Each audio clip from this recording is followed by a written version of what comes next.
Okey, kita bertemu lagi ya di bahagian kedua, perkongsian lah pengalaman Ustaz Sarip berkenaan dengan apa kata perjalanan hidup apa tu mengembara lah mengembara mencari apa tu ilmu lah. So tadi Ustaz dah balik tadi Ustaz dah balik di UIA. Kira pengalaman pertama mengajar di UIA lah. Balik-balik terus jadi lecturer lah. Nah. 1996. Ya, mulai 1996. Bonded kan 4 tahun. 4 tahun. Memang berjanji pada diri, pada keluarga, bahkan bertulis pun dalam surat perjanjian kahwin Ana dengan Zaujah first Ana. Sampai sekarang ada simpan tu. Memang lepas habis belajar memang nak balik yang tertulis itu Sarawak, maksudnya ataupun Pulau Borneo lah kan. So cuma oleh kerana yalah masalah anda sebut tadi sebelum ni kan kewangan waktu buat master tu, itu yang akhirnya anda terpaksa cari peluang di Semenanjung. Alhamdulillah rezeki dapat UIA lah. Tapi kalau ikut almarhum Profesor Dr. Mahmud Saidun, dia kata kamu kena janji ni, tapi sebenarnya taklah janji kan, bahawa kamu akan stay UIA ni kan sampai kesudah bangunkan UIA ni. Sebab anak tengok pun lepas tu berapa bulan lepas tu, berapa tahun lepas tu dia pun pindah Brunei juga, jadi tak dia pun tak stay juga kan. Dia pun tak stay juga. Itulah tu. Dia anak saudara ni kan, anak saudara Malaya kan. Dia pernah cerita yalah. Dia pun kira macam tersingkir ke atau ada isu juga lah. Sebab tu lama dia tak boleh balik ke Brunei kan. Kena juga tempias-tempias tu lah dulu politik di Brunei kan. Ada cerita lepas interview tu, dia ajak, kan dia friendly, dia ajak makan dekat, ingat lagi dekat kantin, dekat kafe dekat UIA PJ kan, waktu tu masih PJ kan. Dia menyembang tu cakap Brunei kami. Dia pun tahu yang Ana ni boleh cakap Brunei dan ayah Ana pun kenal pak saudara dia. Tu yang dia gurau, kalau tahu dia kata tak payah interview, tak apa. Oh maksudnya yalah ustaz pun yalah masa interview tu tahulah asal lawas apa benda semua tahu ni lah. Anak tahu yalah dia orang terkenal kan zaman tu ke forum perdana apa semua ni. Memang tahu dia daripada Brunei. Dia dapat beasiswa yalah kerajaan Brunei hantar pergi Kolej Islam. Macam ustaz jugalah kira ni hantar ni lepas tu pergi ke Mesir apa semua kan. So ustaz maksudnya ustaz sempat merasalah di PJ pun sempat pindah ke Gombak pun sempat lah. Ana sampai tu waktu tu dah tengah semester tak mengajar lah. Jadi semester kedua sempatlah duduk office sana. First kan zaman tu kuliah undang-undang ni satu office 2 orang kan. Sempit lah. Sempat dengan Ustaz Dr. Hamid Yusof bilik. Oh itu. Itu killer tu. Lepas tu semester berikutnya kami kan kuliah undang yang first pindah ke UIA Gombak. Zaman tu pokok pun tak apa nak tumbuh lagi. Panas lagi. Pasir. Tahun 97 lah. 97. Awal memang first lah tu, sempat situ terus mula mengajar lah. Zaman tu kan masih Tan Sri lah. Kan. Ustaz kenal Prof Ahmad ni ialah dari segi pergaulan, dari segi apa yang Ustaz ingat lah pasal dari segi hubungan peribadi, dari segi kepimpinan dia, arwahnya Prof Ahmad ni. Ada apa-apa yang Ustaz ingat lah, dia punya karakter dia ke, dia punya pesanan dia ke, apa-apa yang Ustaz tengok. Anda tak juga rapat sangat sebab walaupun dia dekan, Anda ni jenis tak berapa nak jumpa sangat orang atas-atas ni. Kecuali kena panggil lah. Kan? Yang pernah ingat dia panggil Anda zaman-zaman kan waktu tu macam syarat lah, seolah-olah syarat UIA ni lepas master 2 tahun dalam tempoh 2 tahun selepas master wajib buat PhD. Okey. Jadi Ana dipanggil kenapa tak nak buat? Sebab Ana kata Ana tak nak buat. Sebab kata Ana tak nak terikat lagi.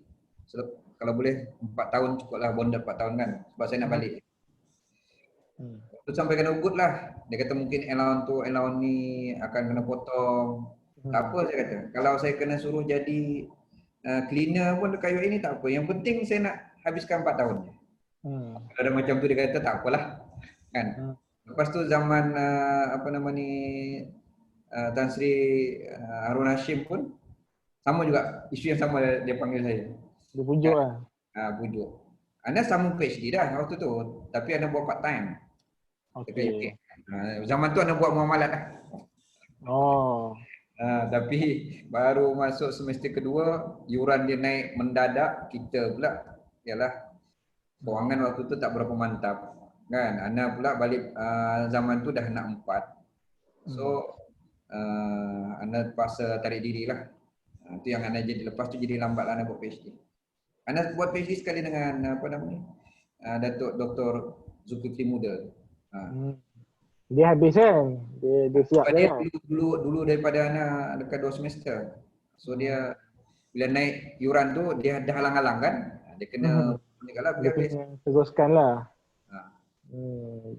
So Tan Sri ni humble lah kan. Tengok dengan baju dia pun fashion lama, macam tak pernah beli baju baru kot. Dengan kopiah dia pun macam hitam dah kan. Zaman kalau di UIA PJ tu kita tahu, kalau Jumaat je dekat masjid tu tahu kat mana tempat dia. Itulah tempat dia. Kan?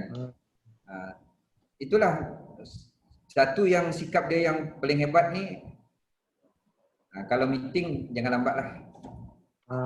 Yang dia on time punya orang. Bukan lagi on time, memang datang awal. Dia pun bukan jadi banyak cakap sangat. Kan? Dia tak banyak cakap lah. dia jenis buat kerja kan.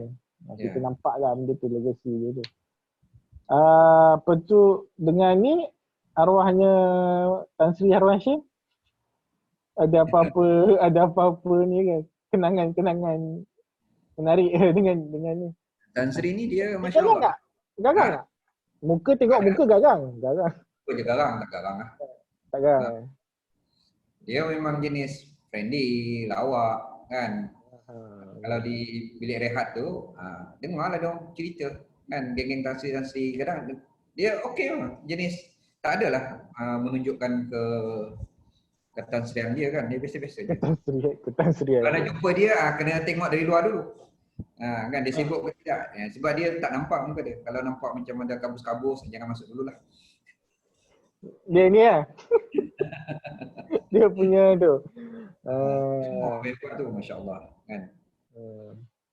Zaman Ana tu, Ana rasa memang ramai pensyarah yang hebat lah. Yang senior-senior kan, Tan Sri Harun Hashim, Tan Sri Said Agil, Tan Sri Wan Hamzah kan. Walaupun mungkin mereka lain lah. Dia di situ yang Ustaz, ialah maksudnya yang terlibat, yang kata apa, berjinak-jinak dengan bidang muamalat tu, yang banking apa semua pun of course ditulis undang-undang lah. Anda bukan juga minat muamalat ni. Cuma zaman tu ketua jabatan ni sahabat Ana lah. Apa nama ni? Kan? Bila nak pilih subjek kan, Ana pun sama lah macam ustaz-ustaz lain. Kan? Kalau boleh nak fik apa nama ni, ibadah. Kan? Fik munakahat. Subjek macam tu lah kan. Subjek senang-senang. Ketua jabatan Dr. Muhammad Din. Jabatan kan. Dia kata semua tu orang nak ambil dah. Habis tu yang kosong, yang orang tak apa nak mengajar muamalat, yang payah-payah. Kata ada buku tak? Buku ada lah dia kata. Kalau buku ada, anda try lah mengajar. Tu je lah. Lepas tu zaman tu dah mengajar apa nama ni, Islamic Consti. Dengan Dr. Badrul Amin. Oh tu legend seorang lagi. Zaman tu. Lepas tu zaman tu juga kekosongan yang LLB Syariah tahun 5. Apa site apa Kharufa kan. Alauddin diganti oleh almarhum apa nama ni, Ustaz Hashim Yahya. Yahya kan. Lepas tu dia naik jadi mufti, kosong. Tak ada orang Ah. yang ajar. Kan, Turah Hukmiyah tu yang apa dipanggil Islamic Law of Evidence and Procedure. Jadi anak ajar lah, termasuk muamalat. Dan akhirnya melekatlah mengajar dua subjek tu. Yang memang konsisten muamalat dengan Turah Hukmiyah. Kan, samping sempat mengajar Da'ish lah sekejap.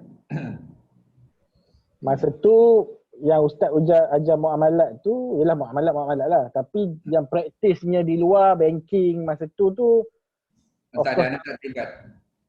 tak Cuma juga. kita banyak dengar-dengar cerita ataupun pengalaman daripada Datuk Dr. Muhammad Daud Bakar lah. Itu kira abang, kawan, murabbi jugalah.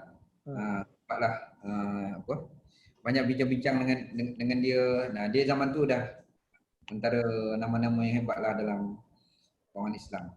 Kan? Anda pun tak nampak, just mengajar je zaman tu. Zaman tu pun boleh kira nama-nama yang terlibat dengan kawan Islam ni. Sebab zaman dulu kan tak ada limit. Orang tu kalau dah hebat kadang sampai 4-5 bank dia seorang Betul. Kan? Masa tu belum ada ni lagi lah, ada kosong jadi penasihat syariah, duduk kat bank, apa benda. Ada.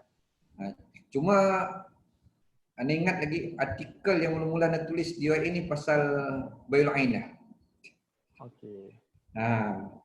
Type tapi anda tak simpan lah dia punya ni. Anda pun tak tahu ke mana dah. Asalnya diminta kepada seorang pensyarah di ekonomi supaya Bank Rakyat lah waktu tu kan yang mula perkenalkan Bayul Ainah ni. Dia tulis buat kajian pasal tu, tapi lecturer tu minta Ana buat. Dia suruh fikirnya lah. Jadi Ana pun tak tahu Bayul Ainah tu apa dia. Ana belajarlah Bayul Ainah kan, tapi praktikalnya di bank macam mana. Sampai akhirnya Ana teman jadi saksi kepada seorang sahabat ni. Pensyarah jugalah. Sekarang famous dalam kawangan Islam lah. Kan. Jadi saksi dia buat personal loan pun waktu tu. Bukan personal financing, nama personal loan tapi Islamic lah. Kan. Bayul Ainah kan. Itu yang tahu juga sikit sebanyak gambaran lah. Ada juga beberapa yang anda tanya lah pegawai-pegawai itu kan. Jadi di situ akhirnya itu artikel pertama anda juga. Tapi anda tak publish sebab serah kepada bank. Bank tak benarkan publish lah. Sebab kalau publish anda tulis dekat 25 muka surat. Kan? Tapi di situ pun Ustaz dah tahulah ada masalah lah kan. Inah ni. Memang pertikaikan betul-betul sebab lepas tu masalah bila tanya siapa yang membenarkan Bayul Ainah ni, dia kata penasihat syariah kami. Cuba bagi nama. Kan? Dia sebutlah nama sekian-sekian. Ini kawan-kawan kata kat UAE.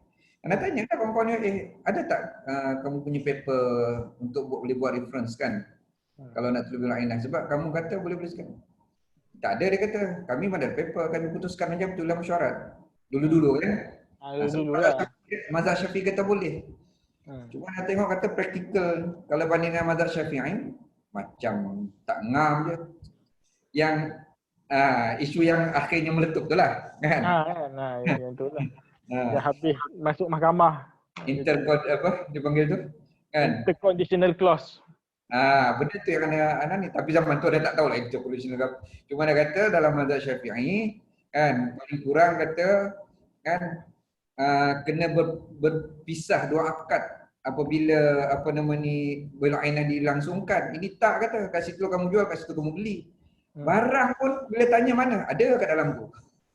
Tak tanya kata, kita saja ke yang deal dengan barang tu, macam mana orang lain? Orang lain pun guna yang sama lah. So kalau ada 2-3 pelanggan dalam ni, serentak. Zaman tu anak pun, iyalah. Paling kurang kata, dalam mazhab Syafi'i, kena buat balik rumah dulu. Lepas tu besok, jual balik boleh lah. Kan? Cuma kalau bila Ustaz mula terlibat dengan bank, ada pun antara yang kalau Ustaz masa tu meletup masa tu, maknanya meletup awal lah, awal 20 tahun. awal 20 tahun lah benda tu. Jadi famous lah Ana, tapi famous tak baik kot dengan mereka.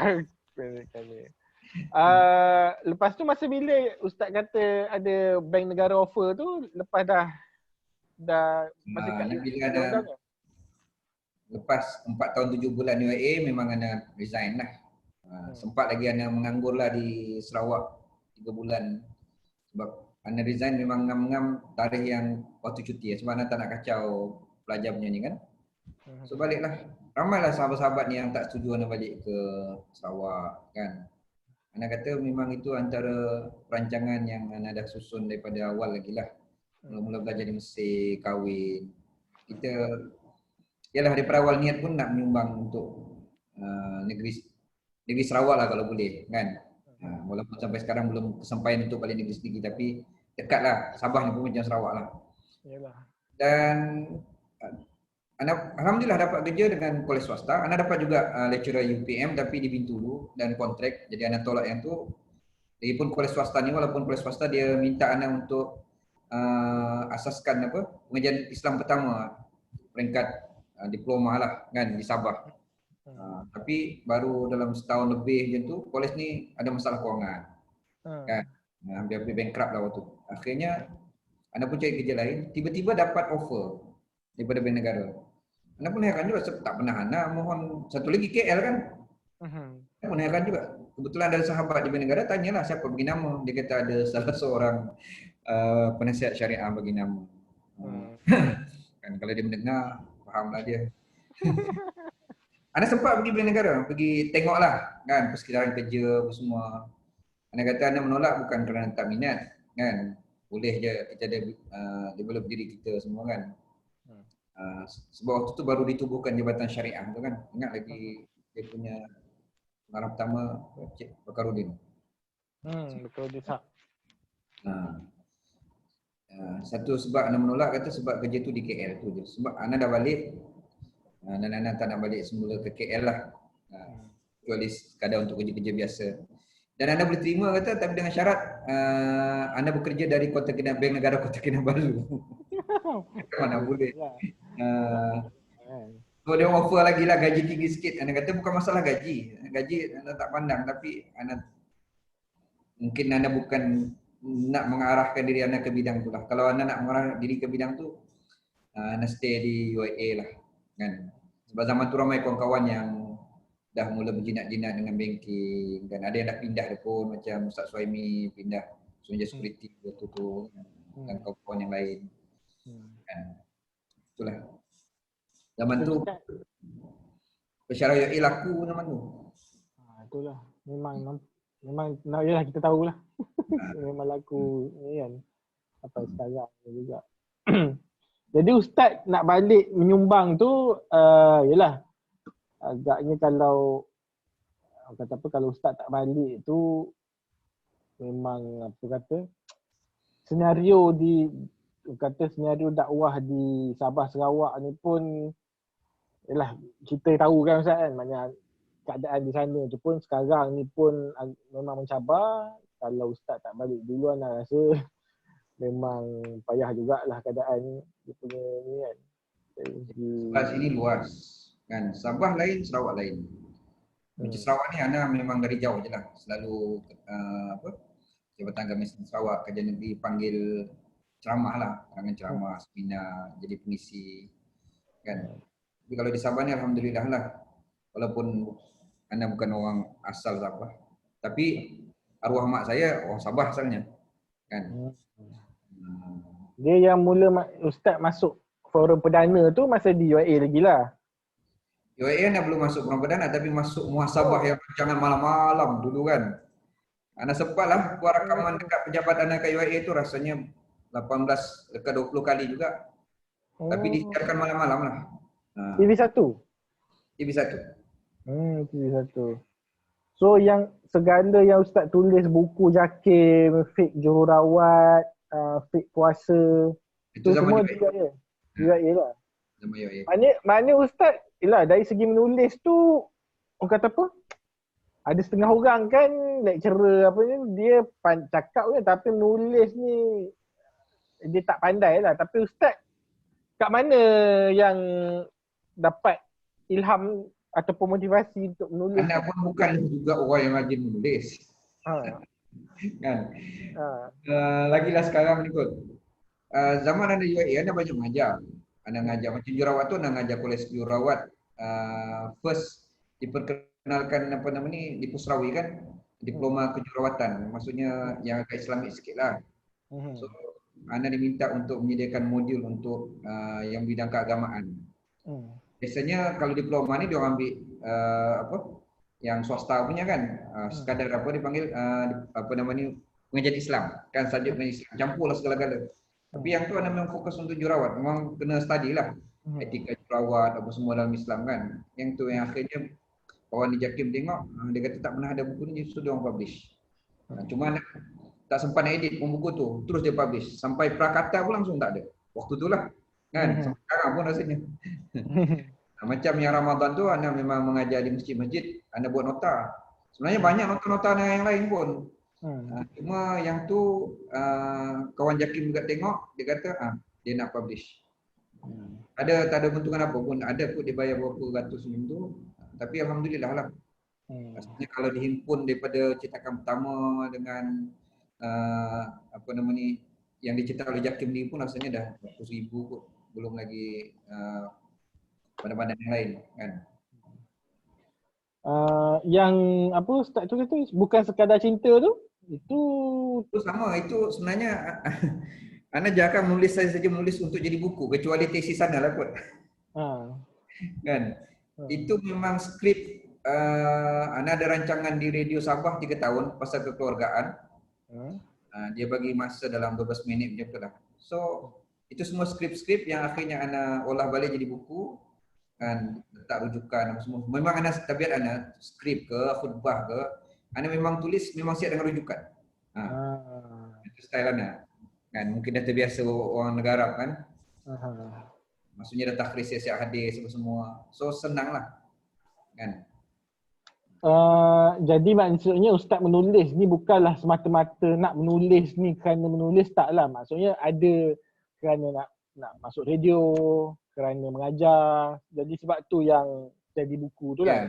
Memang Ana suka menulis. Kadang-kadang paling malas pun Ana kalau dijemput ceramah ni, Ana mesti buat nota ringkas. Kan nota ringkas tu Ana simpan sampai sekarang. Jadi setiap kali nak ceramah macam Mali Hijrah contoh, dah ada nota kan.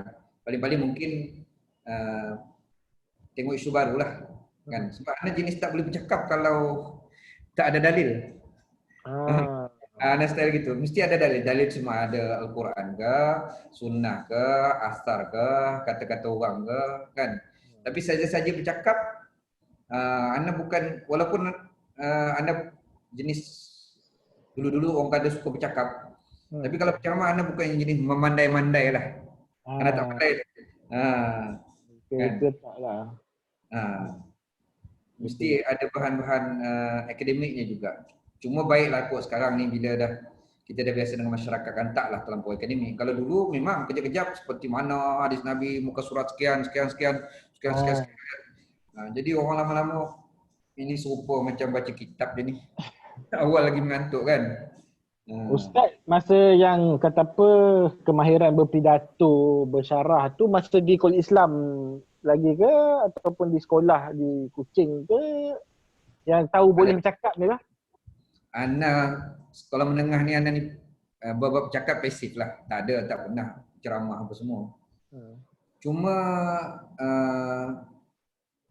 kalau di kampung, Ana ni mula khutbah umur tingkatan 2. Ana dah mula khutbah dah. Ayah Ana setiap kali dia balik kampung memang dia suruh Ana khutbah, dia imam kan. Khutbah pertama Ana pun bergaduh dekat sejam juga dengan ayah Ana selepas habis khutbah. Sebab khutbah pertama Ana silibus tingkatan 2.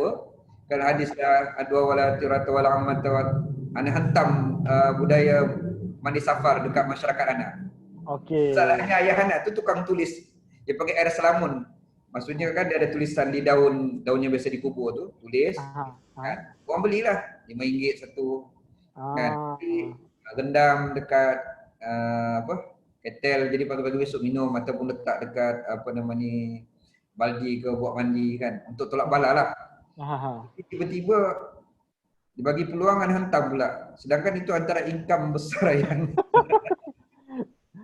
Oh tapi waktu tu nak, yelah Ustaz masa tu orang kata cabaran apa, menentang orang kata apa benda-benda khurafat, amalan-amalan yang dia adalah kita, ialah sebab masyarakat kampung ni dia bukan ada pendedahan kan. Ilmu dia pun dapat macam di kampung Ana, memang ayah Ana tu antaranya sumber besar lah. Di samping adalah ustaz-ustaz yang datang mungkin setahun 2-3 kali daripada Lawas kan, ada seorang ustaz asal India lah. Ayah ada Ustaz Abdul Latif. Lama berpuluh tahun dia di Lawas tu mengajar masyarakat, tapi dia datang jarang-jarang lah kan. Jadi ayah Ana ni antara sumber utama juga lah di kampung tu. Dia pula bukan sekolah, dia berguru sana, berguru sini, macam-macam masuk. Ilmu bomoh pun dia, kan, ilmu tarikat pun dia, macam-macam. Anak kecil-kecil banyak belajar lah ilmu-ilmu tu. Ilmu itu si ada buku. Cuma buku Ana tu bila rumah terbakar dulu, terbakar dengan buku-buku tu. Mujur jugalah. Mujur juga. Sekarang. Tak tahu darul apa lah, tak tahu. Kalau tak dah jadi rasul ke apa tak tahu, nabi ke rasul tak tahu. Macam ilmu kebal ada, ilmu dia panggil pugai balabak. Kan ilmu minyak senyonyong tu biasa je. Yang pugai balabak ni memang dahsyat lah. Ilmu buat macam-macam lah kalau dulu. Ilmu kebal. Kan. Yang anda ingat satu je lah sekarang ni. Ilmu panggil jin. Kita pernah buat lah. Sebab itu keturunan. Konon-konon lah, wallahualam lah. Ayah nak kata kita ni boleh panggil jin-jin yang zaman-zaman sunan-sunan dulu. Sebab kalau ikut silsilahnya kami ni sampai tak tahulah betul ke tidak. Ana pun tak pernah tengok silsilah. Tapi ayah Ana selalu ceritalah keluarga-keluarga kami. Sunan Gunung Jati. Sebab Datuk Ana memang asal daripada Kesipuan, Cirebon kan. Datuk Ana memang guru lah, memang kalau di Lawas dulu terkenal tu, kalau sebut nama dia baca Quran memang sedap, imam. Tapi hidup dia sangat humble lah. Rasanya songkok dia tak pernah tukar kot sampai dia meninggal. Dia macam ayah Ana jugalah. Ayah Ana pun jenis ente tak payahlah bagi raya baju baru, dia pakai sekejap lepas tu dia simpan. Nanti dia, kalau meninggal sedekah-sedekahkan. Suruh dia pakai baju yang ente dah pakai lah. Macam t-shirt Ana ni kan. Bagi kat dia, dia tahan pakai. Tapi kalau yang baru, macam itulah. Kadang langsung dia tak pakai. Humble lah. Memang tak pandang lah benda-benda ni lah. Benda-benda ni. Ustaz orang kata apa? Ustaz ialah pernah di KL kan. Di KL, mengaji di KL. Lepas tu di Sarawak pun Ustaz familiar. Di Sabah pun memang sampai sekarang. Dari segi kesedaran agama tu of course lah berbeza lah. Di Semenanjung ni orang kata bergaduh, dia sebab dah pandai, dah semua orang pergi masjid, lepas tu duk bergaduh benda-benda yang buang masa juga. Benda khilafiyah, benda ni kan. Sedangkan di Sabah, di Sarawak tu ada keperluan lain yang orang kata apa, benda basic pun kadang-kadang tak lepas lagi kan. Ustaz tengok dari segi orang kata apa, plan ataupun dari segi dari segi plan lah, orang kata plan, master plan dakwah ni sebenarnya kalau macam di Sabah Sarawak ni apa sebenarnya, maknanya dia perlukan dai yang ramai, yang orang kata apa, sokongan kewangan yang ni, ataupun perlu tahfiz, ataupun perlu apa dari segi sistematik tu lah. Perlu college agama ke, perlu apa yang orang kata boleh kita nak cepatkan lagi lah. Kalau benda yang mungkin 30 tahun kita boleh kurangkan lagi, mana 10 tahun supaya orang kata apa, isu-isu ni lah, isu-isu yang orang kata apa, isu-isu basic agama yang masih orang kata keliru ni lagi, ni kita boleh orang kata apa, tingkatkan dia punya ni lah. Dia, Ana memang, ialah, Ana membesar di sini kan. Daripada mula balik pun, bila Ana bekerja di Sabah ni, isu yang pertama yang Ana sedar sangat tentang pendidikan lah. Kan? Kefahaman masyarakat, terutama kalau mula-mula dululah sampai di sini, tahun 2000 Ana pindah daripada UAE sini. Memang macam jauh sangat ketinggalan lah kan. Kalau bandar ni boleh tahan lagi lah macam Kota Kinabalu kan. Tapi kalau kita dah pergi ke kampung-kampung, tak payah kampung-kampung lah, pekan-pekan kecil pun kan, dia peluang untuk belajar agama tu sangat terhad. Kalau pendidikan biasa, menengah biasa okey, tapi pendidikan keagamaan kan, walaupun bukanlah Jabatan Agama Islam tak buat, ada sekolah-sekolah agama kan, tapi masih terhad. Kalau di kampung-kampung tu kan, Sabah ni pula, terutama Sabah lah kan, mualaf sangat ramai. Kan, sama ada mualaf baru ke mualaf lama, tapi mereka tetap merasakan diri mereka tu mualaf. Itu yang mualaf. Yang Islam asal pun ramai betul yang malaf. Ada agamanya. So, Ana terlibat secara langsung lah, terutama untuk mualaf kan, bersama dengan kawan-kawan di Jabatan Agama kami tubuhkan kelas bimbingan. Sampai sekarang alhamdulillah di Jabatan Agama lah, walaupun Ana dah tak terlibat teratak fitrah. Dan model yang sama juga kita dah mula bawa ke tempat-tempat lain. Ana sendiri pun di masjid yang Ana jadi pengurusi pun kita ada buat anjung Al-Isra'. Kita renovate dewan tu dengan sumbangan etika lah. Dan alhamdulillah berjalan sampai sekarang. Setiap minggu dekat 50-60 jugalah pelajar kan yang belajar, dan di UMS pun kita dah mula buat. Dan banyak lagi yang di bawah Jabatan Agama Islam Sabah pun Jahin banyak mereka mula buka lah untuk mualaf. Tapi itu peringkat yang sangat basic lah kan. So sekarang alhamdulillah ramai juga kawan lain yang daripada Semenanjung, yang daripada Sabah yang tubuhkan sekolah-sekolah agama rakyat. Dah mula lah. Dah mula walaupun agak jauh ketinggalan lah kan berbanding dengan ini. So harap-harapnya benda-benda basic ni ialah nak hapuskan kata orang tu total kejahilan tu memang payah lah. Tapi sekurang-kurangnya bila ada pendidikan ni kan, jadi masyarakat secara tak langsung pun dia boleh sendiri menapis lah kan antara benda yang betul tak betul, macam khurafat kan.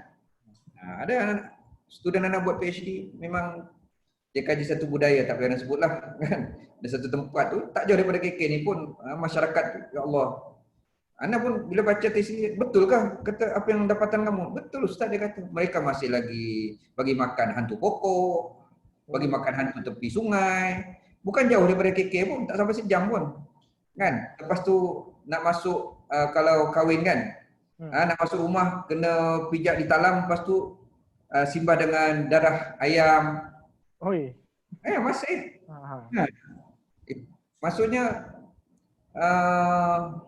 ini masyarakat Islam kan. Kepercayaan animisme tu masih banyak lagi dalam masyarakat Islam. So kita nak cerita benda besar-besar ke ekonomi apa semua lagi lah kan? Yalah. Lagi jauh lah. Orang kata apa? Ke dia sebab lah orang kata faktor ke ekonomi ni, maksudnya ke ilmu ni, pendidikan ni kerana kemiskinan lah. Mana kemiskinan pun ialah Sabah ni dia nombor satu lah kan, juara kan.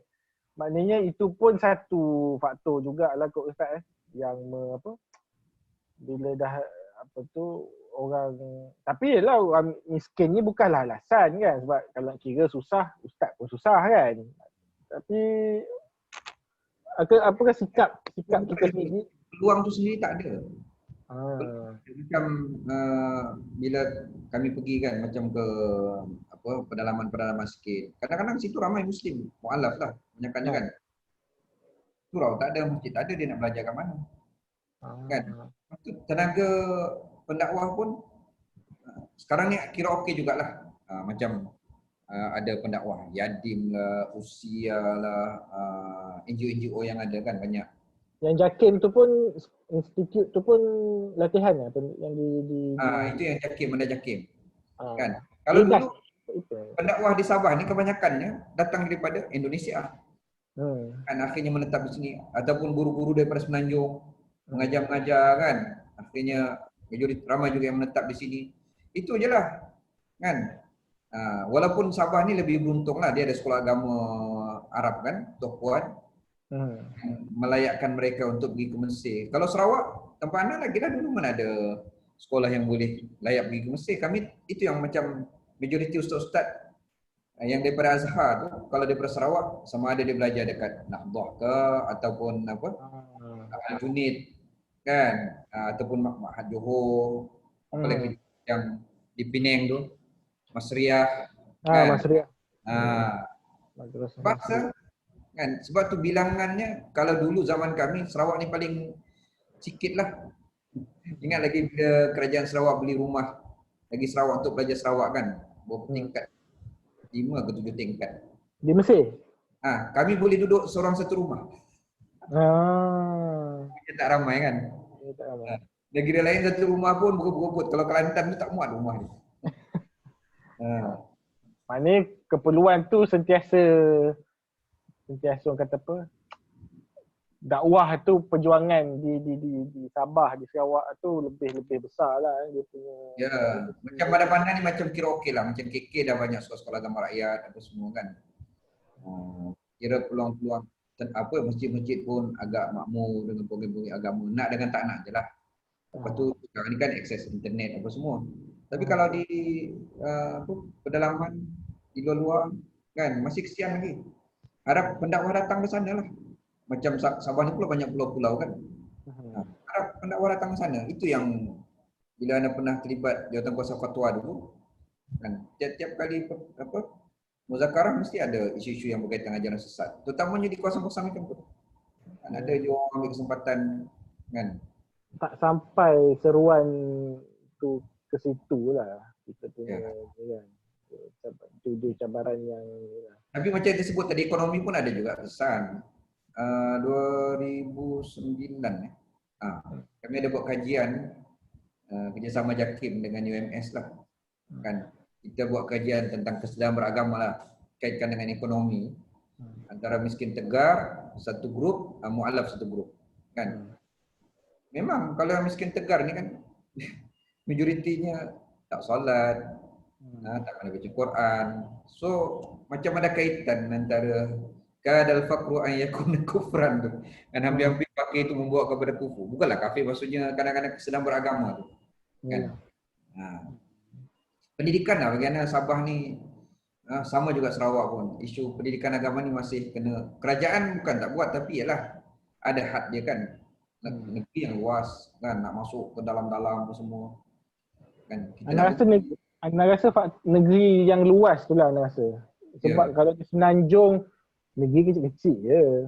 Kan? Selangor, Kedah besar mana je. Kalau Sabah tu daripada KK nak pergi Datu, Sempurna lagi, pulau, segala pulau-pulau tu lagi kan.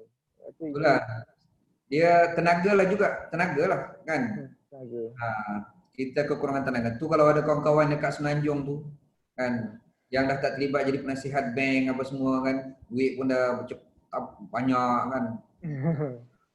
Daripada bayar kamtip banyak-banyak kan, mungkin ada datang sini kan, jadi macam para sahabat lah akhir-akhir zaman, akhir-akhir hayat tu menyumbang lah ke sini kan. Sahabat-sahabat Rasulullah kan majoritinya mana mati di tempat dia lahir kan? Itu hadis kan, maknanya Nabi pun apa kata, kalau tempat lahir kita lagi jauh dari tempat kita mati dia ada ukuran pahala dia. Dikatakan begitulah, maknanya ukuran pahala dia tu lagi jauh tempat mati dari tempat lahir lagi baguslah kan. Cuma bukanlah bila datang Sabah tu mudah mati tak, insya-Allah sini hidup. Nampaklah macam rezeki ada. Kan? Betul lah. Minat saya. Anak sendiri secara peribadi lah. Cuma dia lah dengan kapitalis ni payah lah masa muda-muda ni kan. Tapi nampak tu lah ustaz pun, anak pun banyak kali juga pergi Sabah. Maknanya kita rasa macam bersalah pun ada. Ustaz at least kat sana tak apa. Kita yang di Semenanjung ni bila pergi tu rasa bersalah lah. Kenapa dalam masa yang kita boleh duduk senang-senang kat sini kan, tapi di sana tu banyak benda yang tak selesai lagi lah. Itulah. InsyaAllah boleh bantu-bantu tu, insyaAllah. Apalah, kita teruskanlah dari sini. Maknanya pendarasan ni pun ustaz punya fakulti belum fakulti lagi kan, yang program pengajian Islam ni kan? Masih program lah, ini dah masuk tahun ketiga.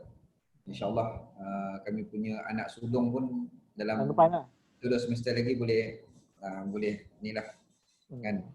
Akan lahir anak sulung kami, tengoklah macam mana kualiti dia. Memang kita kena review balik lah. Ada juga cadangan nak tubuh fakulti lah, tapi setakat ni macam terutama bila PKP ni langsung tak sempat nak bincang lah kan.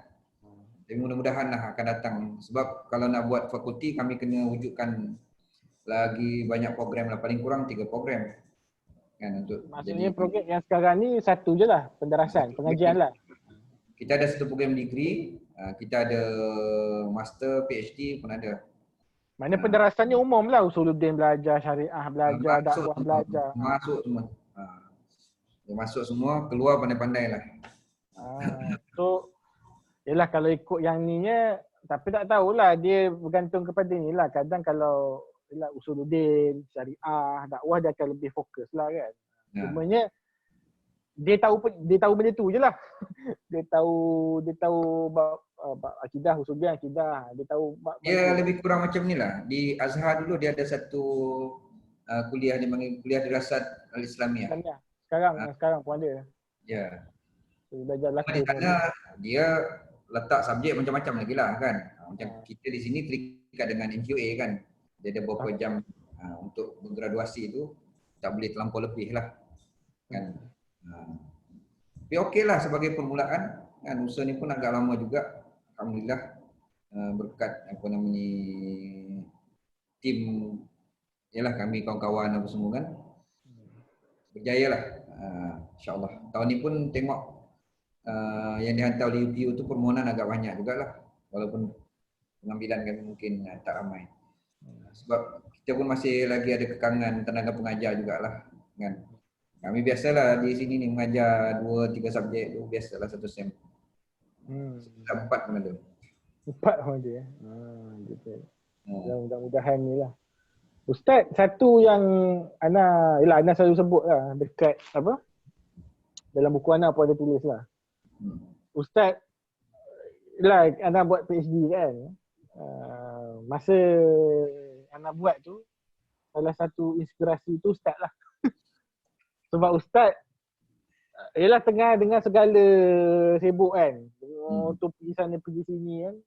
Tapi menulis tu bagaimana kita bukanlah benda yang terlalu ajaib tak, tapi boleh siap on time dan juga dengan orang kata apa, Ana pun baca tesis tu memang kata apa, dari segi tu memang orang kata apa,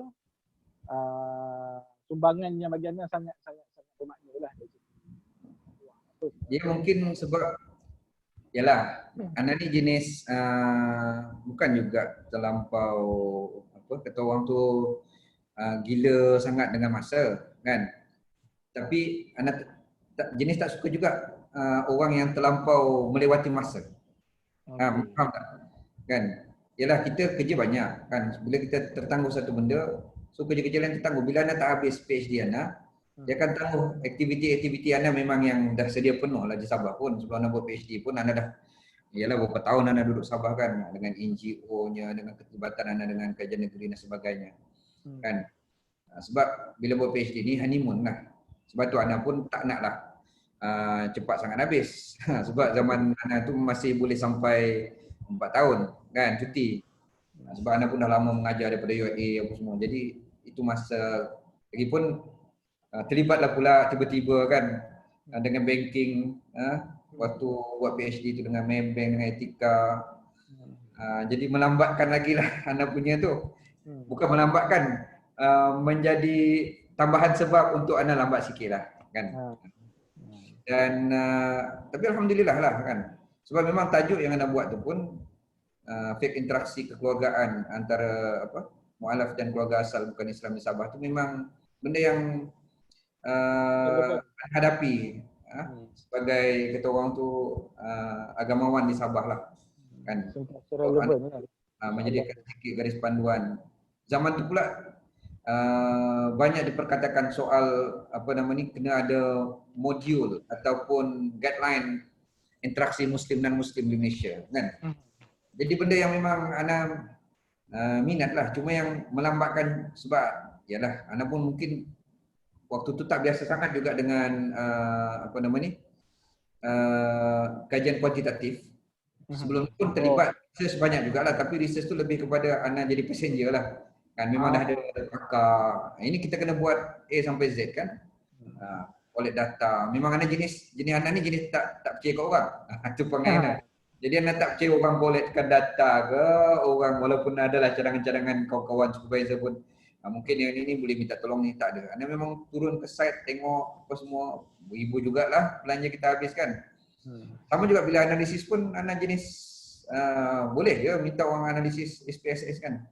Ini ada jadi kita terpaksa study, belajar balik dalam masa sama. Itu juga yang agak melambatkan lah. Tapi alhamdulillah lah tengah ini pun juga lambat ni bila ana ni bila dah penat dengan satu-satu tesis, ana jadi macam malah nak tengok. Ana lama dah nak publish, dah siap dah pun buku ana tu, tapi dia main nak publish, tapi sampai sekarang dah tak isi-isi borang lagi. Tengah fikir nak publish, ialah keuntungan universiti ni point lah, tapi ana fikir yang kalau boleh biar buku ana tu jadi macam yang panduan puasa Ramadan tu. Biar tak dapat, tapi orang boleh manfaatkan. Biar bernilai, biar lama orang boleh nilai kan. Lama orang boleh nilai lah. Ya. Habis, so Ustaz, yelah maksudnya kalau orang, yelah bila ana sebab bila bersembang dengan ramai lah, ramai Ustaz pun banyak supervisi kan student tapi ramai juga yang jumpa ana duk kata masalah tulis tesis ni susah lah apa kan. Anda nampak satu je kata, bukanlah kita tak nak cakap kan, kata kau tak kena tak apalah kan, tapi nampak macam ada setengah orang tu sebenarnya dia ni tak boleh. Benda ni bagi anda satu benda talent lah, bakat dia kena ada, pandai menulis apa, tapi ada setengah ni mungkin ditakdirkan Allah dia memang tak pandai menulis, tak boleh nak flow idea tu. Tapi somehow orang suruh sambung PhD, orang suruh ni kan, jadi ataupun sebab nak dapat kerja, so masa tu ada jawatan lecturer, minta je lah lecturer kan. Sambung PhD ni kemudian lah kan, tapi lepas tu sebenarnya dia tak mampu buat, ataupun dia boleh buat tapi macam-macam masalah lah kan. Ya, nak tengok bukan tak mampu, semua orang mampu. Bahkan nak tengok kawan-kawan anda yang cepat habis PhD ni, yang belajar biasa-biasa je pun peringkat degree. Yang pandai-pandai ni pula yang lambat ni. Dia kadang-kadang sikap lah kan. Sikap. Ana banyak kawan-kawan anda kadang bagi pandangan nasihat waktu anda buat PhD tu. Antaranya kawan-kawan sefakulti lah. Bukan Islam pun kan. Kata Sarip yang senior-senior kan, tiap hari dia kata kau kena buat PhD. Kata aku kadang tak ada dia, tak apa, kau baca balik je. At least kau baca sikit, satu muka, dua muka, supaya engkau sedar student kan. Ini kita kadang seminggu relax, baru nak buka balik, baru nak buka je, anak dah menangis, minta salin lampin, dah pegang lampin pula, yang tu pula berjerit buat susu kan. Lupa lah. Anak waktu PhD tu, anak waktu master dulu pun anak kahwin kan. Bila anak PhD pun anak kahwin lagi.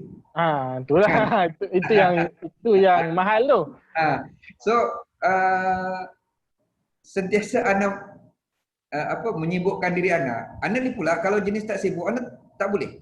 Kan? Anak sibuk. Kalau tak sibuk memang anak tak sibuk langsung. Anak begitu. Kalau anak rehat langsung, jangan kacau lah kan. Kalau hari nak tidur. Contohlah kan. Cuma kita sendirilah kan. Kita tengok macam mana kan bila nak buat kuantitatif. Bidang syariah pula tu. Syariah pelik juga kan. Waktu anak Viva pun Azmaina pun tanya kenapa Ustaz buat syariah tapi kuanti. Kedua juga nak jawab mula kan, tapi ada reasonan lah kan.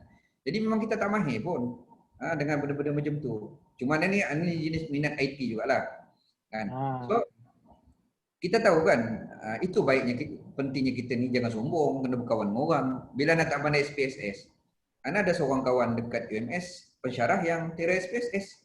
So ana guru dengan dia, tapi dia memang sibuk kan, dia ketua jabatan. Aku bagi engkau dia kan setiap kali jumpa setengah jam je. Okeylah kata, saya nak belajar hari ni titis. Oh dia ajar titis setengah jam, yalah. Lepas tu kita carilah, bacalah tambahan-tambahan dia kan. Macam dekat UKM, di UKM ada pensyarah kawan Ana juga. Yang dekat pendidikan pun Taylor kan. Macam bila buat questionnaire. Ana tak pernah sebab biasanya orang buat kuantitatif ni baru Ana tahu. Questionnaire itu biasanya yang dah ada kan. So kita minta izin pakai dia punya. Ini tak, langsung tak pernah ada. Baru. Itu yang ada dengan penyelian Profesor Madya Dr. Hasnan Kassan. Malam tahun baru kan. Dia pun tak sedar tahun baru. Sampai dekat jam 1 kami buat. Alhamdulillah dapat dekat 250 soalan. Lepas tu nak print buat kat dia. Syekh, dia kan kawan kan sama pondok sama kat Mesir. Siapa nak jawab ni? Mu'alaf lah dia kata. Iyalah. Ini 20 muka surat ni kata. Sanggup kau nak baca ni? Ini dah macam mini tesis dia. Kita nak tanya dia. Kan? Macam mana Kita bayarlah. Berapa nak bayar kata? RM10, RM50. Kalau anda kalau RM10 anda tak sanggup nak isi ni kata question ni. Habis tu ini kena kurangkan lah. Anda pandai buat je, kurang tak pandai. So, kita cari kawan-kawan yang memang pakar kuanti kan. So, di mana kita ada masalah, carilah kawan-kawan. Itulah tujuannya. Kan? Akhirnya, waktu penulisan pun, bahasa memang anda ni jenis, orang komen anda bahasa anda memang bahasa bercakap lah. Biasalah penceramah kan. Apalah, kita buat dulu, siap, lepas tu carilah, mintalah kawan-kawan komen kan. Ada yang komen dari sudut aspek bahasanya, komen dari sudut ininya. Akhirnya PhD ni sebenarnya ataupun apa-apalah, dia bukan usaha peribadi. Jangan sombong sangatlah maksudnya kita usaha peribadi. Tetap akan banyak sumbangan orang lain. Sebab tu awal-awal pun kita letak penghargaan kan. Jadi Ustaz, yelah kuanti untuk syariah tu kira adalah orang kata apa? Adalah sumbangan dia lah sebab orang tak mungkin tak pernah buat atau jarang lah buat kuanti syariah ni kan pasal fake fake interaksi pula ni mu'alaf kan. Maksudnya sumbangan dia besar lah dia punya tu kan. Itu pun kira satu sumbangan lah sebenarnya kan.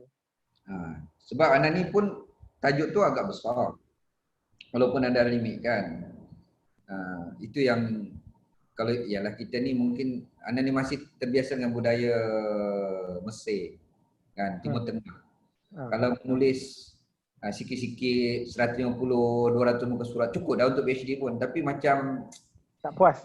Tak puas sebab tesis PhD di Mesir ni 2 jilid kan, 1 jilid kadang-kadang dah 500 muka surat, 1000 muka surat, 700 muka surat kan. Itu yang ada tesis anda pun 450 muka surat. Tebal. Memang tebal pun sampai kalau ikut kan orang kata boleh kompres lagi ni. Tak boleh kata. Sayang nak buang-buang tu. Kalau boleh saya nak tambah lagi ada. Akhirnya sebenarnya PhD ni kan ialah tak baik, tak kisahlah dapat anugerah, kata dapat anugerah kan. Siap tu pun satu kepuasan je kan. Jadi kalau ada kawan-kawan yang buat PhD tu, nasihat ialah kalau kita mampu buat benda yang hebat, masya-Allah lah kan. Ustaz lambat buat PhD tu lambat sebab tunggu turn ke lambat memang itu memang giliran ke? Lambat lah. Tunggu turn, tapi anda dah dapat anda setahun 2 sebelum tu, tapi time tu anda mungkin sibuk kot dengan di Sabah ni dengan macam-macam kerja dakwah dengan NGO kan, anda tanggungjawab. Jadi anda pas kepada orang lain, kawan-kawan lain yang bawah anda. Dia memang ada lah waktu tu. Dan akhirnya nak buat PhD ni pun sebenarnya bukan juga turn. Dipaksa oleh Naib Chancellor waktu tu. Sebab anda dapat offer balik Sarawak. Adalah jawatan kajian negeri nak bagi. Tapi anak tak nak permanent, anak dipinjam. Tapi universiti tak nak bagi pinjam. So untuk jawab surat tu kepada pihak kajian negeri Sarawak, anda kena buat sesuatu sebagai alasan. So yang paling kena buat PhD lah. So, rezeki kat situ lah. Mungkin lambat lagi lah. Tapi anda memang dah ready dah pun. Memang dah ada proposal apa semua. Cuma macam nanti lagi lah, nantilah. Kan? Betul ni lah. Ustaz, anak tanya, yelah benda ni orang selalu dalam Mufti Sabah pernah sebut Lepas tu Ana rasa dari segi liputan surat khabar pun selalu sebut pasal benda ni lah. Disebut yang ustaz pun biasa sebut benda ni lah. Mungkin untuk pengetahuan orang awam, orang umum lah. Betul. Dia selalu tekankan, Ana rasa tapi sama je. Kalau sebelum ni Menteri Agama sebelum ni dia kata kita ni fiqh malizi, kita bukannya, kita ada kita punya acuan sendiri. Fiqh sabahi, fiqh sabah tu. Ya. Fiqh sabahi tu kan. Apa sebenarnya dia punya teras ataupun dia punya konten lah. Fiqh sabahi ni yang unik ataupun yang mungkin nak diterapkan lah dalam muamalat, pentakbiran, pergaulan ataupun dari segi polisi dan dasar fiqh sabahi ni lah untuk orang rakyat di Sabah. Of course lah Muslim dan non-Muslim lah. Sebab orang selalu sebut, yang Ustaz pun perasan lah, di Semenanjung dengan kalau orang kata apa dari segi beraya, dari segi hubungan non-Muslim ni, di Sabah dan di Sarawak jugalah, dia orang tak ada isu. Makan boleh ni sekali apa, tapi di Semenanjung ni somehow dia jadi macam isu lah. Dari segi sambutan raya, dari segi nak makan pun apa benda semua kan. Tapi di Sabah, even saya jumpa ramai orang Sabah pun, itu satu kebanggaan dia orang. Dia orang tak nampak benda tu. Dalam satu keluarga tu pun ada Muslim, ada non-Muslim, yang ni Buddha, yang ni Kristian, yang ni Muslim. Tapi dia orang boleh, adakah itu memang satu ciri dia ataupun apa sebenarnya yang tak boleh inilah. Okey. Fiqh Sabah ini dia tidak adalah garis panduan bertulis. Saya pernah juga bincang dengan kawan-kawan di Jabatan Mufti. Tapi dia macam satu, bukan juga nak kata polisi, tapi benda yang semua orang maklum. Di Sabah ni dia lain. Kan? Lain. Dia kepelbagaian. Kalau di Semenanjung biasa kalau orang masuk Islam kadang-kadang dia akan pindah rumah. Sini tak. Kan? Dia masih tinggal serumah. Dalam tu ada yang Kristiannya, ada yang Islamnya, kan, sekampung, kan, ada yang Muslim. Macam kami buat korban contoh di perkampungan Mu'alaf, kan. Orang yang bukan Islam pun datang membantu. Bila datang membantu, contohnya kan, kita nak agi-agikan daging korban, takkanlah mereka ni kita bagi daging yang lain ataupun kita jamu makan je.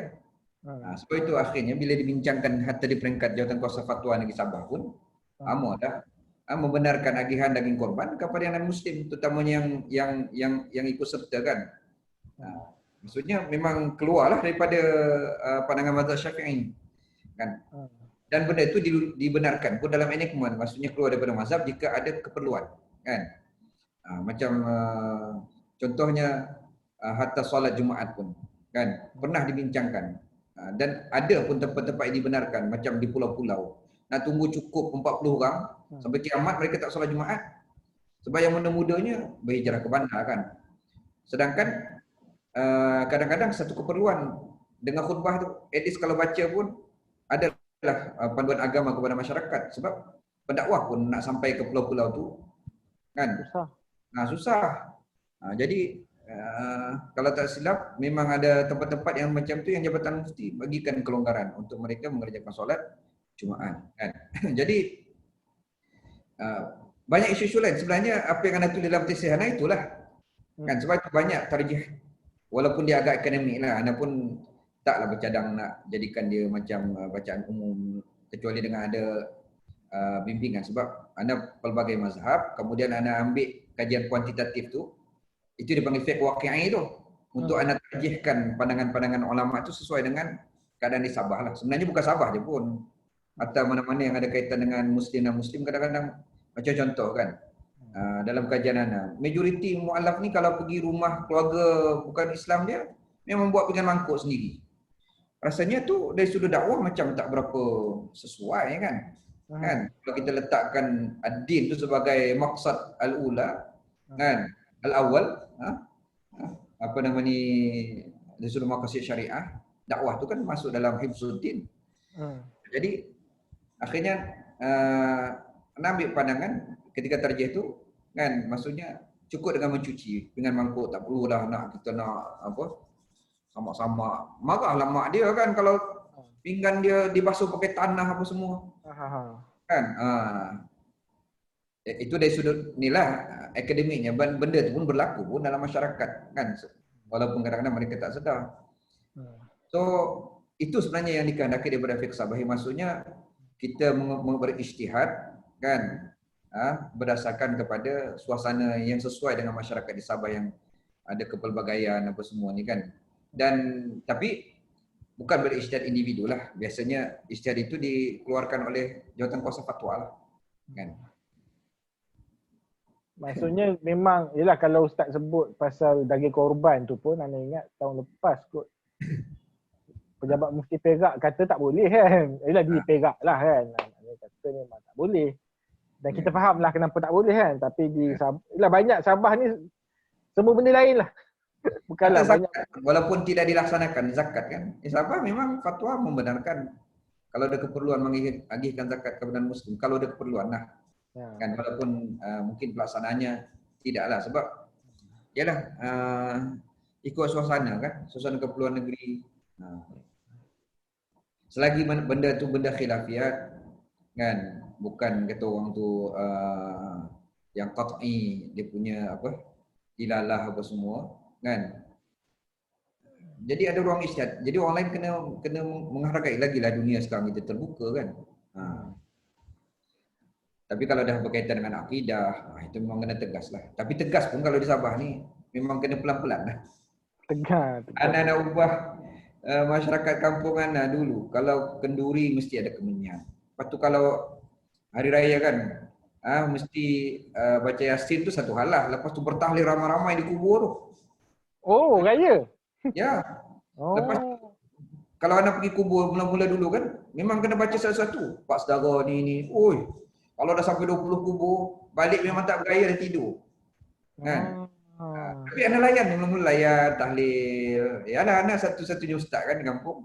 Sampai akhirnya anak pun mula kurangkan. Lepas tu, bila dah nampak orang percaya, tak apalah kata korang tahlil teruskan. Tapi saya ada urusan lain. Saya nak balik rumah lah, nanti malam saya tahlil. Kalau ustaz pun tak nak tahlil sini, kami okey, ikut je lah. Dia kata, kita tak kata ni bid'ah tak. Kalau dulu orang baling-baling duit tu, duit shilling tu baling dekat Nissan, budak berebut ada yang terkena ni. Kan? Ui, dahsyat tu. Kita ceramah je lah kan. Kalau betul-betul ikhlas, kan betul-betul lah kata. Jangan main baling-baling. Kan? Jadi, alhamdulillah sekarang lepas tu anda mula budayakan time Ramadan pergi ziarah kubur kan. Time raya tak pergi dah. Kata raya ni kita ziarah orang hidup. Time Ramadan lah yang paling sesuai. Alhamdulillah sekarang orang dah mula lah. Kan. Cuma dia jangan, masyarakat ni kita tak boleh kata no. Kan. Tidak terus. Lagi kena bagus. Layan. Kena layan. Itu lah. Dulu wajib tu kemenyan. Kalau tak ada kemenyan, colok Cina tu. Bila tanya kenapa kena ada ni? Supaya asap ni membuat doa kita kepada Allah supaya senang diperkenan. Allah. Anak mula-mula bagi okey dekat, lepas tu ada kedua lagi anak jauh-jauh sikit, saya ni allergic tak tahan asap batuk. Alasan lah kan. Lama-lama jauh. Lepas lama-lama ustaz kemenyan tak apa. Doa saya ni alhamdulillah setakat ni saya doa semuanya makbul walaupun tak ada kemenyan. Lama-lama masyarakat pun okeylah. Mana-mana imam pun sekarang tak pakai dah kemenyan. Ini lepas ustaz balik Sabah dah ni cerita ni. Lepas sebelum-sebelum tu. Yalah, anak lama kan duduk di perantauan. Kan tak besar. Maknanya kalau ustaz tak balik Sabah tu, tak tahu apa jadilah orang kampung. Ini kan maknanya kita tak adalah mengajar. Anak jarang juga ceramah orang kampung, kecuali dia kata, "Ustaz, ceramah sikit." Anak cuma kita hidup dengan mereka kan. Kita pergi majlis dia, kita tengok macam dulu. Bila di kampung anak ada kenduri, mesti tu dia sewa band. Dia panggil gambus, tapi gambusnya nyanyi rock, waktu menari-nari, siap mabuk. Mula-mula pergi juga sekejap, tak dengar pun kan. Tapi lama-lama sampai orang kata kenapa Ustaz datang? Saya kalau ada yang tu saya takkan pergi. Kalau nak saya pergi, jangan ada yang tu. Sampai boleh cakap macam itulah. Alhamdulillah lama-lama. Saya kata kalau setakat karaoke, nyanyi-nyanyi orang kampung tu tak ada apa. Tapi yang tu sebab dia mengundang maksiat macam-macam. Tapi tak bolehlah terus balik kita ni kan. Ustaz tengok itu, ialah kita di Ana rasa lah isu sebab ustaz lah, Ana kenal ustaz seorang pendakwah atau seorang agamawan yang memang tak suka cari gaduh lah. Dan ni kan, maknanya tapi ustaz tengok yang especially yang muda-muda ni kan, yang tak muda lah, tua pun lebih kurang kan, yang kerja nak bergaduh je kan. Padahal kira nak kata 20 30 tahun dulu, ustaz-ustaz tak ramai pun. Tapi tak ada jadi bergaduh. Ini orang alim makin ramai, profesor makin ramai, PhD makin ramai. Tapi bergaduh pun makin makin sakan lah. Ya memang ada karakter orang macam tu kan. Cuma dalam dakwah, bila faham dakwah ni kita nak tarik orang kan. Tarik orang ni tak jadi dengan bergaduh kan. Kecuali pendakwah Samsing lah kot. Gangster kan. Kan Nabi pun cakap, juli batil qulub ada hubbi man ahsana ilaika kan, wal bughdha man asa ilaika. Dipermudahkan hati itu dia kata mencintai orang yang buat baik dengan kau. Lembut dia kan. Dan apa nama ni, dan benci dengan orang yang buat jahat dengan kamu. Sebab tu Ana bukan juga pendekatan aku mungkin dah sikap ko Ana warisi daripada ayah Ana apa semua jenis macam kita ni dalam masyarakat memang kadang ada juga benda tak suka kan, tapi Ana jenis diam lah. Kalau Ana tak suka Ana jenis diam kan.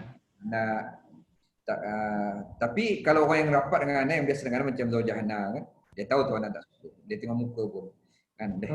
Tapi yang nak apa namanya konfrontasi memang taklah, jarang. Sebab tu alhamdulillah Rakut di mana kita berada setakat ni tak bergaduh dengan orang lah kan.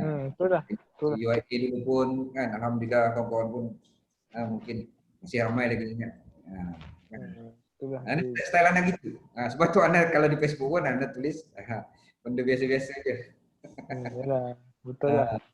Itu memang Ana rasa itu satu kriteria lah, satu ciri pendakwah yang malangnya zaman sekarang ni tak ramai yang suka jadi pendamai lah. Tapi ramai yang suka nak populariti, nak ada pengikut. Sebab ialah macam di Sabah kan, tenaga tak ramai. NGO yang ada pun sebenarnya masih sangat terhad kan. Jadi memang kita perlu semua orang, semua tenaga. Ada seorang yang boleh kata dia lebih baik daripada orang lain kan. Bahkan selalu disebut dalam kadang-kadang perbincangan antara NGO, kita pun terpaksa kadang susun betul-betul supaya tenaga yang ada ni dapat pergi banyak tempat. Kalau tak, orang ni buat program di sini kan, macam PKP ni, orang ni bagi bantuan di sini, orang ni pun bagi bantuan di sini. Padahal kawasan luas kan. So kalau ada synchronize dari sudut program tu, kan?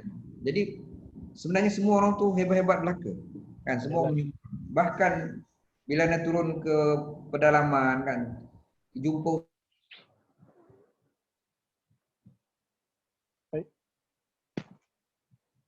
lupa mana pula. Ada sekatan sikit, ada gangguan sikit jumpa. Sekejap ya, ada gangguan sikit.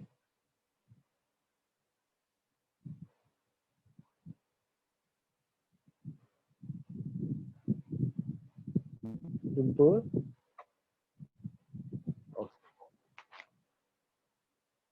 Sekejap kita ni kan ada gangguan sikit.